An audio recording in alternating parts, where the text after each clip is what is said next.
Women in public administration. Once again, I'm Hadley Gamble with CNBC News, and I want to give my panelists a brief moment to introduce themselves. We'll start with Her Excellency, the Minister of Happiness.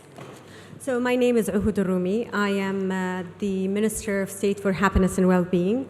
I'm also the head of the UAE Prime Minister and the Vice Chair of the World Government Summit, and I would like to welcome you all here in the summit. Dobar dan svima. Ja bih na početku iskoristila priliku da se koleginici Ohood zahvalim na pruženoj prilici da budem danas gost u Dubaju i posebno na ovom panelu. Ja sam ministarka javne uprave Crne Gore, Suzana Pribilovic. Good evening. I'm Gleam Davis. I'm the mayor of Santa Monica, California in the United States. Good evening, I'm Maria Manuel Marques. I'm Minister of the Presidency and Administrative Modernization in the Portuguese government. Ladies, welcome. I'm going to kick off by asking you in this lightning round, Ohood, you hold a position which is unique globally as Minister of Happiness, but it's also pretty unique for this region as well. You've broken barriers in many, many different ways. Walk us through what this means for women, particularly here in the Middle East. If I talk about women in government in the United Arab Emirates, we have more women in government than in men. We have 62% of the government employees are female. In the Prime Minister's office, where I work, 70% of the employees are female, and in our cabinet, 30% of the ministers are female. So the numbers are really good in the UAE, but we can always aspire to have more women in leading positions in government here in the UAE and globally. And I think the key for that is to have more role models, diverse role models.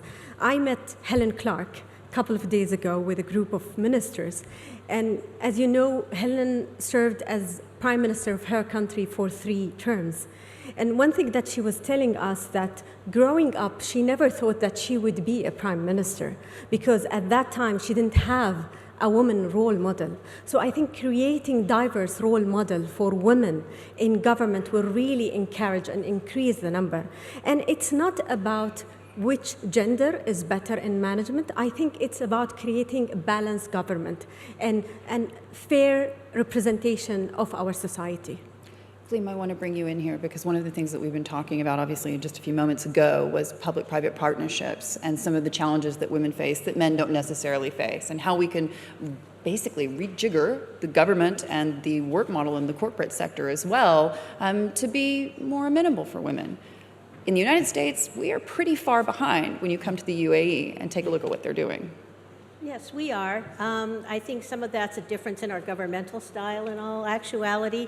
We don't have the ability either at local, state, or federal government to be able to do things like require that boards of directors have a certain quota of male versus female. So I agree with Her Excellency that one of the key things we can do is create role models so that young girls can begin to see themselves in those roles and aspire to those roles rather than perhaps accidentally fall into them. I think the other thing that's important to do in terms of public-private partnership is if we get more women in government, for example, in positions of power like being a mayor or being in a House of Representatives, and we're hopeful maybe in 2020 we'll have a female president of the United States.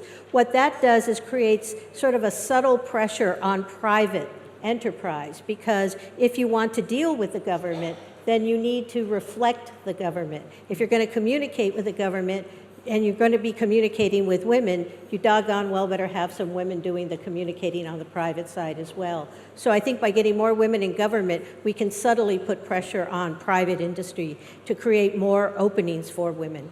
Maria, I want you to weigh in on this as well, because whether you're sitting in the United States, whether you're sitting in the UAE, this is a cultural shift, isn't it? And that's what you're really saying, is that we have to make this the norm. Yes, this is a problem. Let me share with all of you some numbers. In Portuguese public administration, we have 60% of public servants, civil servants are women, but only 27% are in higher positions, less than in the parliament because of quotas, and more than in listed companies. In listed companies, women are only 17%. And 2 years ago, only 11%. And we introduced quotas for political positions, for leadership position in public sector, and for leadership positions in listed companies. Quotas are very important, but not enough, because we need to create conditions to a free option for women. And conditions for a free option for women depends in two factors, in my opinion. One is work-life balance. One is the distribution of care with elderly people, taking after children, taking after disabled people, and the other one is the perception of politics. We discussed before. Sometimes women have a perception of politics that's something of war, something of power, something not peaceful. And so we need to show, we that occupied political position, leadership position, either in both in private and public sector, we need to show that these positions is very important to change life of people. It's a good opportunity to solving problems. And we know how to solve problems every day in different moments. I want to follow on to that with you, Ohood, in terms of the role model aspect of all of this, because we live in a world, unfortunately, where some of the most powerful women in the world, whether it be Hillary Clinton or Angela Merkel, are making headlines because of the clothes that they wear instead of the work that they do. I think it's very important that we attract the best female talent to government, because governments are very powerful platforms. They can, I would say, echo what the minister said. It influences the lives of the people. And we as a woman would like to play a bigger role in shaping the future of our countries and serving our people. Personally, I started my career in the private sector, and I never thought I would join government. But then through a leadership program that spot the talent and support them and nurture them, I'm proud now to serve my country as a minister. So we'd like to see more mechanism to spot the talent, encourage them to be in government. And honestly, I found my purpose in serving my country. And I'm sure many, many women around the world can serve their citizens through the government. So government is really powerful. And you know, the young generation, they prefer to go to private sector and be entrepreneur, which is really good. But we also need females, the talent in the government. And Suzana, I want to bring it to you as well, what you've seen from your work in Montenegro. You're working against cultural barriers, but you're also working, blessedly, within a small state. So the impact that you could have in terms of women in government and in the private sector could be massive. Kao što ste i sami rekli, Crna Gora jeste mala država i nesporno da se mi nalazimo u procesu pregovora sa Evropskom unijom sa željom da u što kraćem periodu budemo jedna od članica zemalja Evropske unije. Ono što je nesporno Crna Gora uradila u zadnjih posebno 11 godina od kada smo povratili nezavisnost, jesmo napravili iskorak veliki u demokratizaciji u smislu da imamo što veću zastupljenost žena u Crnoj Gori. Upravo jedan od takvih primjera jesam i ja lično, imajući u vidu da sam u dosadašnjoj profesionalnoj karijeri imala priliku da budem u lokalnoj samoupravi, imala sam priliku da budem dio izvršne vlasti, obavljam sudijsku funkciju, nakon toga da budem jedno, mogu reći, značajnijih funkcija u našoj državi, da budem predsjednica Državne komisije za kontrolu postupaka javnih nabavki. Znate da je to predmet velikog interesovanja svih nas. I nakon toga da dobijem mjesto ministarke javne uprave, ministarstva koje u Crnoj Gori po prvi put postoji poslednjih 2 godine i sa jednim od najznačajnijih zadataka u narednom periodu da sprovedemo reformu javne uprave. So breaking barriers. Yes, it is. When you take a step back, Gleam, and talk about what's happening in the United States specifically, there has been a big shift in recent years toward more prominent roles for women. We've just seen so much excitement surrounding the new Congress coming in, Nancy Pelosi taking the helm once again as Speaker of the House. There's been a lot of support across the board, even bipartisan support, in a place where, as you may know, in the United States right now, polarization is the key word. But how do we move that dial forward in terms of younger people? Because we are talking about role models. We are talking about creating a culture where all of this is normal, where all of this is achievable. But part of it has to be, you have to be able to live a normal life while you're doing it. And now you not only have to deal with the financial side of things, the fertility side of things as a woman, but you also have to deal as well with the politics of it and the social media, which frankly is going to impact potentially your happiness, potentially your mental health. I mean, there's a lot on your plate. There is a lot, but I think that one of the things that women who are interested in politics need to understand is there are a lot of different ways to influence policy. So, for example, we do a lot at the local level that has a much more direct impact on people's daily lives than what their federal representative or even the president does. So if someone really wants to make a difference in their community, they can take on something like being on a city council, being on a school board, even a local board and commission, which isn't perhaps quite as glamorous as being president of the United States, but does allow for a better balance of life. It isn't as demanding, obviously. I think the other thing that's true is that people find out once they begin to get involved at a lower level, it's easier to move on up. And so one of the things we need to do is make sure that young women, if they want to help break the glass ceiling, need to get involved at the lower level, and then they can move their way up through state government and even federal government. Not everyone is an Alexandria Ortiz who can move up and be in the Congress at age 29. But you also have a first-time congresswoman from Florida who's in her 70s. So it's never too late to start being a public servant. And what's key is to remember that you always have something to contribute. But you don't always have to think at the highest levels. Maybe it's okay to start small, and that helps you balance all those considerations. And Maria, do you want to weigh in on that? Because obviously, a lot of this is going to have to be women helping with their women. Because while the men have moved quite a ways forward, there's still a long way to go.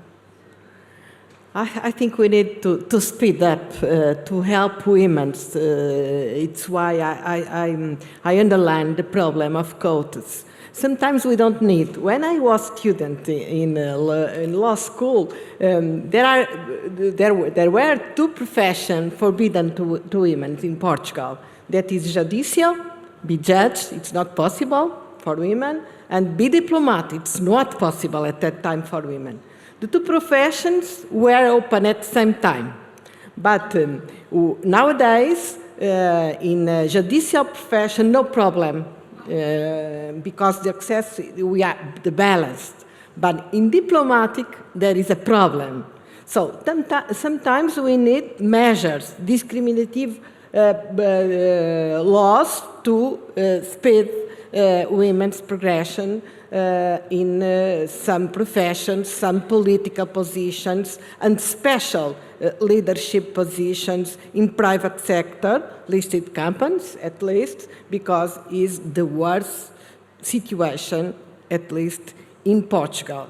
But as I said before, not only quotas, we need conditions. And because for women sometimes these kind of positions, politics and leadership positions in private sector means unpredictable schedules, means be available during all day.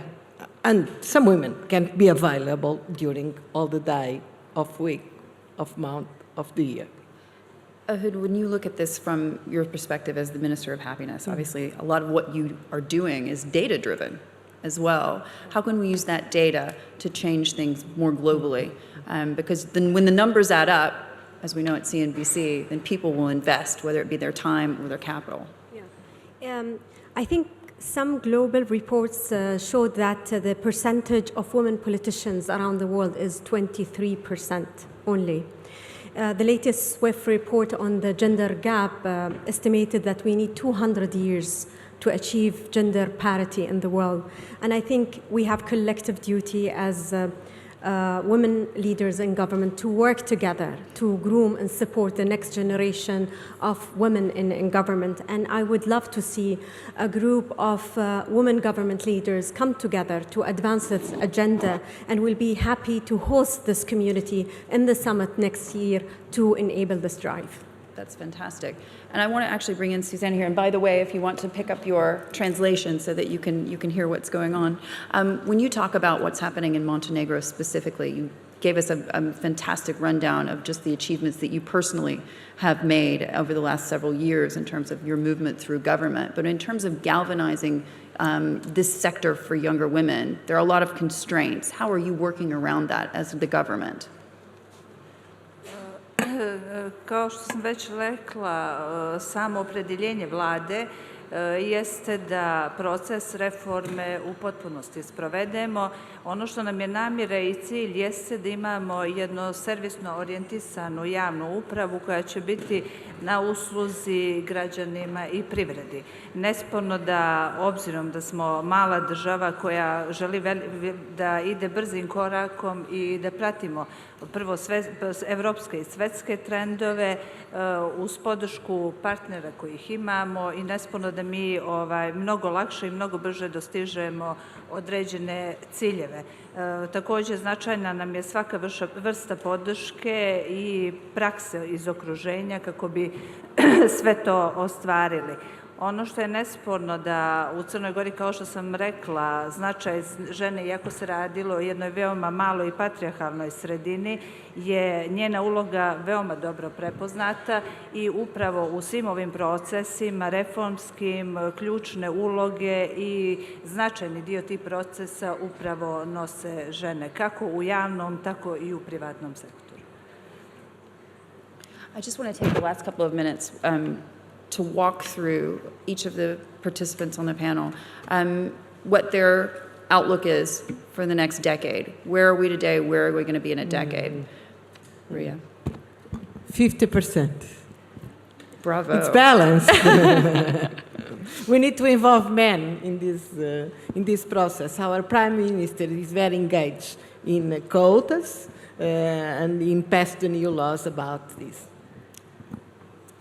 Well, I certainly agree with the 50%, maybe even a little bit more. But I think what we'll also start to see is that we'll have a system that's more friendly to women, child care available at every government meeting and in private industry as well. And I also think the mentorship that Her Excellency's talked about, both at a formal and informal level. I think the most important thing is to encourage young women as they go up the ladder to bring other young women up with them. And I hope to see more of that in the next 10 years.